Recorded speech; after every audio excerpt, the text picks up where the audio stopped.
नमस्कार साथियों, स्वागत है आप सभी का study with Vishal sir YouTube channel पे।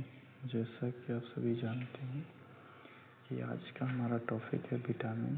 तो विटामिन से महत्वपूर्ण जो भी क्वेश्चन है और थ्योरी है उस पर बात करने वाले हैं।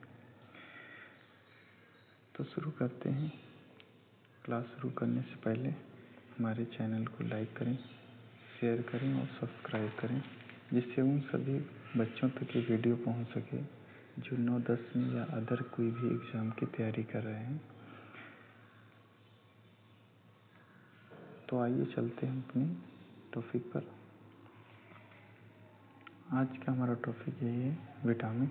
जैसा कि हम पहले ही बता चुके हैं विटामिन। तो हम देखेंगे विटामिन क्या है।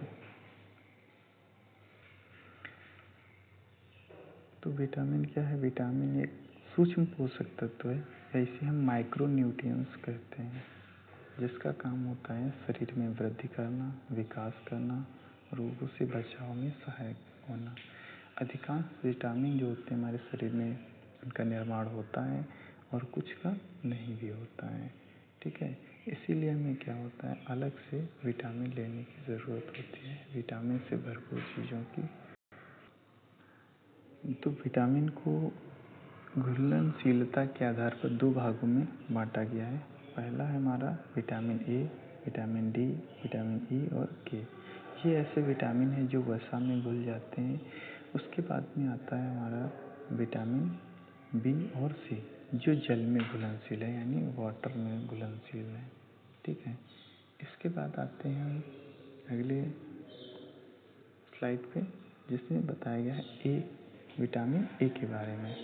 विटामिन ए क्या होता है, कहाँ से मिलता है, इसका कार्य क्या होता है, इसकी कमी क्या होती है, इस पर बात करने वाले। तो देखेंगे विटामिन जो ए है वो कहाँ पाया जाता है, हमारे गाजर में, पालक में, दूध में और अंडे में। ये ऐसे प्रोडक्ट हैं जिनसे हमें विटामिन ए प्राप्त होता है। अब ये विटामिन जो हमारे शरीर में जाता है तो इसका कार्य क्या होता है। तो कार्य के बारे में हम जानेंगे। आँखों की रोशनी में वृद्धि करता है और त्वचा पर चमक में वृद्धि करता है। आगे देखते हैं रतौंधी। इसकी कमी से रतौंधी रोग हो जाता है। ठीक है, जिसमें क्या होता है, रात में लोगों को दिखना बंद हो जाता है। ठीक है, आगे देखते हैं विटामिन बी आता है। बी कॉम्प्लेक्स, इसमें B1, B2, B3 होता है। इसका हम अलग से वीडियो बना देंगे बी कॉम्प्लेक्स का, नहीं तो ये वीडियो बहुत लंबा हो जाएगा। चलो देखते हैं विटामिन बी कॉम्प्लेक्स जो होता है साबुत अनाज, जो सही से अनाज, मोटे अनाज होते हैं, दालों में, दूध में और अंडे में होता है। इसका कार्य क्या होता है, शरीर को ऊर्जा देना, साथ साथ में कहने का मतलब शरीर में जो ऊर्जा का उत्पादन करना, और उसके बाद तंत्र की आवेगों को नियंत्रित करना इसका काम होता है। इसकी कमी से बेरी और एनीमिया जैसे रोग हो जाते हैं। ठीक है, या कह सकते हैं ब्लड की भी कमी हो जाती है इस विटामिन बी की कमी से। आगे देखते हैं विटामिन सी किस में पाया जाता है। इसका नाम होता है स्कॉर्बिक अम्ल। ये आंवला यानी खट्टे फलों में, जैसे संतरा है, नींबू है और अमरूद में भी होता है। इसका काम होता है प्रतिरक्षा बढ़ाना, प्रतिरक्षा तंत्र को मजबूत करना या इम्यूनो सिस्टम को मजबूत करना, और घाव भरने में सहायता करता है। इसकी कमी से रोग जो होता है उसे स्कर्वी रोग कहते हैं। स्कर्वी रोग विटामिन सी की कमी से ही होता है, ये बात आप लोग ध्यान रखेंगे। आगे आते हैं विटामिन डी के बारे में।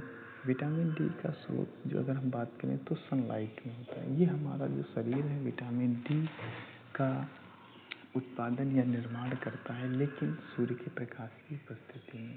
साथ साथ में विटामिन मछलियों में पाया जाता है और दूध में पाया जाता है।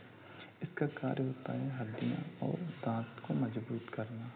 ठीक, इसकी कमी से क्या होता है, रिकेट्स नामक रोग हो जाता है। इसकी कमी से रिकेट्स नामक रोग होता है। ओके, चलो इस बात को ध्यान रखेंगे। आगे आते हैं विटामिन ई पे। इसका नाम होता है टोकोफेरॉल, इसे टोकोफेरॉल कहते हैं। इसका जो स्रोत होता है बादाम है, सूरजमुखी के बीज हैं, वनस्पति तेल रिफाइन वगैरह है, डालडा वगैरह है, इसमें होता है। इसका कार्य क्या होता है? कोशिकाओं की सुरक्षा करना। ऐसी कोशिकाएं जो नाजुक अंगों में, जैसे आँख है, कान है और जनन अंग हैं, इन सब की कोशिकाओं की सुरक्षा करना इसका काम होता है। या पूरे शरीर की जितनी भी कोशिकाएं हैं, उन सभी कोशिकाओं की इसकी सुरक्षा करने का काम होता है। आगे देखते हैं, इसकी कमी से क्या होता है? दुर्बलता आती है। क्या आती है? दुर्बलता आती है। आगे तो हम बात करने वाले हैं विटामिन के बारे में। बहुत इम्पोर्टेंट एक विटामिन है ये विटामिन के। अक्सर इससे क्वेश्चन पूछा जाता है। इसका जो स्रोत होता है हरे पत्तेदार सब्जियां, जितनी भी हरी सब्जियां हैं उस सब में आपको ये विटामिन देखने को मिलेगा। इसका कार्य क्या होता है? रक्त का थक्का जमना। ये क्या करता है? जब किसी व्यक्ति को कहीं पे घाव हो जाता है या चोट लग जाती है, तो ये क्या करता है? उसका थक्का जमाने का काम करता है। थक्के जमाने के लिए या ब्लड क्लॉटिंग के लिए ये दो प्रकार के आपके प्रोटीन जिम्मेदार होते हैं, जिन्हें हम फाइब्रिनोजन और प्रोथ्रोम्बिन कहते हैं, और साथ साथ में विटामिन के होता है। इसको ध्यान रखेंगे। और रुधिर का जो होता है भाग, उसे प्लाज्मा कहते हैं। ठीक, आगे आते हैं अधिक स्राव से। हाँ, अगर हम अधिक स्राव की बात करें तो अधिक स्राव से क्या होता है? लगातार अगर विटामिन की शरीर में कमी है तो लगातार ब्लड बहता रहता है और व्यक्ति की रक्त की कमी से मृत्यु भी हो सकती है। इस प्रकार से आगे हम चलते हैं, बात करते हैं, आगे देखेंगे। अब आता है सारणी। सारणी में बताया गया है विटामिन है, कुछ उनसे स्रोत हैं और उसकी कमी से होने वाले रोग हैं। जैसे विटामिन ए गाजर में पाया जाता है, रतौंधी रोग होता है। विटामिन बी दाल में पाया जाता है, बेरी बेरी रोग होता है कमी से। आंवला में पाया जाता है विटामिन सी, और स्कर्वी नामक रोग होता है। ठीक है। उसके बाद विटामिन डी जो होता है सूर्य के प्रकाश यानी धूप में पाया जाता है। रिकेट्स नामक रोग होता है, हड्डियां कमजोर हो जाती हैं। विटामिन ई बादाम में पाया जाता है, दुर्बलता। इस विटामिन को टोकोफेरॉल या ब्यूटी विटामिन भी कहते हैं, या सुंदरता के लिए विटामिन भी कहते हैं। अब इसके बाद में आते हैं विटामिन के प्रकार। विटामिन के प्रकार दो प्रकार के होते हैं, एक वसा में घुलनशील फैट में, एक वाटर में। वाटर में कौन कौन से बताए थे? बी और सी। इसमें कौन से थे? ए डी ई के।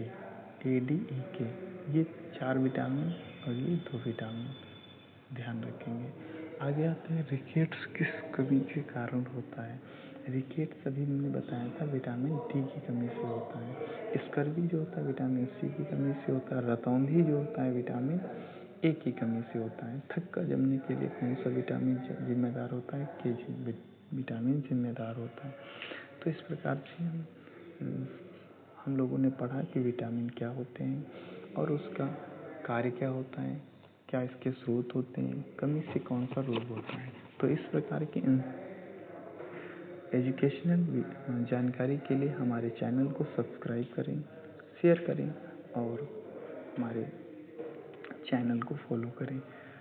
और ये जो चैनल बनाया गया है आप सभी बच्चों के लिए, जो बच्चे क्लास 10th या 9th में हैं, उन सभी बच्चों के लिए हिंदी, इंग्लिश, मैथ और साइंस और सोशल साइंस, इन सभी सब्जेक्ट की बेहतर तैयारी भी छोटे छोटे वीडियोस में कराई जाएगी। इम्पोर्टेंट जो भी टॉपिक हैं जिनका लगातार उपयोग होता है कहीं न कहीं मैथ में, जैसे कैलकुलेशन में कोई भी कॉन्सेप्ट है, या सोशल साइंस में कोई भी ऐतिहासिक घटना है या ईयर से संबंधित, और ये सारी चीज़ें। इसके साथ भी हम जितने भी प्रीवियस ईयर में क्वेश्चन पेपर आए हुए हैं उन सब का हल करवाने वाले हैं। उन सब के बारे में जो भी डिटेल्ड जानकारी होगी वो भी हम करवाएंगे। ठीक है, तो इन सब को आप ध्यान रखेंगे और जितने भी वीडियोस हमारे चैनल पे आते हैं सभी को आप देखेंगे, अच्छे से नॉलेज प्राप्त करेंगे और एग्ज़ाम में अच्छे और बेहतर रिजल्ट लाने की कोशिश करेंगे और लाएंगे भी। ठीक है, इन सभी बातों के साथ हम अपनी वीडियो को समाप्त करते हैं। थैंक यू, धन्यवाद, गुड बॉय।